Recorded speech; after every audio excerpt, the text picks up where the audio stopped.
यमुना पार में पीएम मोदी की रैली। यमुना पार से तय होगी दिल्ली की सत्ता। दिल्ली विधानसभा चुनाव के रण में उतरे पीएम मोदी।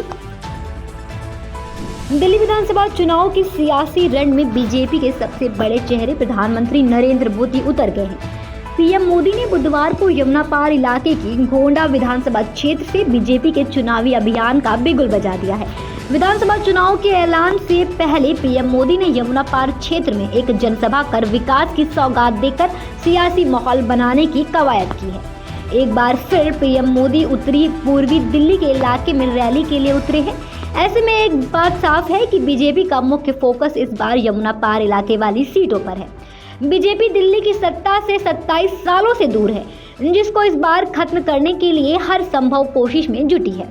बीजेपी इस बार दिल्ली विधानसभा चुनाव में पहले दिन से ही ये बात पर जोर दे रही है कि अगर उनकी सरकार बनेगी तो मौजूद मुफ्त योजनाओं को जारी रखा जाएगा। इसका मतलब साफ है कि बीजेपी ने दिल्ली में केजरीवाल के नक्शे कदम पर चलकर ही आम आदमी पार्टी को सत्ता से बाहर करने की स्ट्रैटेजी बनाई है। दिल्ली विधानसभा चुनाव में बीजेपी ने लोक लुभान वाले वादों के ऐलान के बाद अपने दिग्गज नेताओं को पूरी तरह से उतार दिया है। अपनी पूरी फौज दिल्ली चुनावी मैदान में उतार दी है। सीएम योगी और केंद्रीय मंत्री अमित शाह के बाद पीएम मोदी दिल्ली के सियासी रणभूमि में उतरे हैं। पीएम मोदी ने अरविंद केजरीवाल पर जमकर हमले किए हैं। आम आदमी पार्टी को आपदा कहकर संबोधित। इस दौरान दिल्ली की जनता से सिर्फ एक मौका बीजेपी के लिए मांगा है और कहा है कि परिवार के सदस्य की तरह सभी का ख्याल रखूंगा।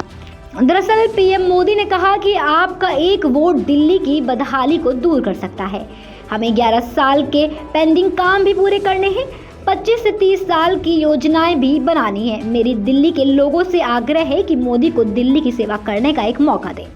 आपने कांग्रेस भी देखी, आपदा भी देखी, अब एक बार मोदी को भी सेवा करने का मौका दीजिए। दिल्ली वासियों, मैं एक परिवार के सदस्य के नाते आपका ख्याल रखूंगा। आपके सपने मेरे सपने होंगे। ऐसे में आपके सपनों को पूरा करने के लिए अपना समय, बुद्धि, शक्ति जो भी है आपके लिए खपा दूंगा।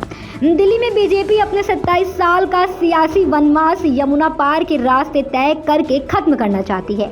बीजेपी की इस स्ट्रैटेजी के पीछे कई सियासी कारण छिपे हैं, जिसमें पहली बात यह है कि यमुना पार इलाके का जाति और सामाजिक समीकरण उनके पक्ष में है।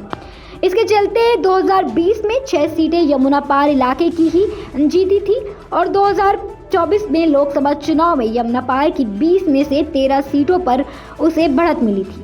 अब देखना यह है कि आखिर जीत होगी किसकी। Desk report, Dastak news 24 Lucknow.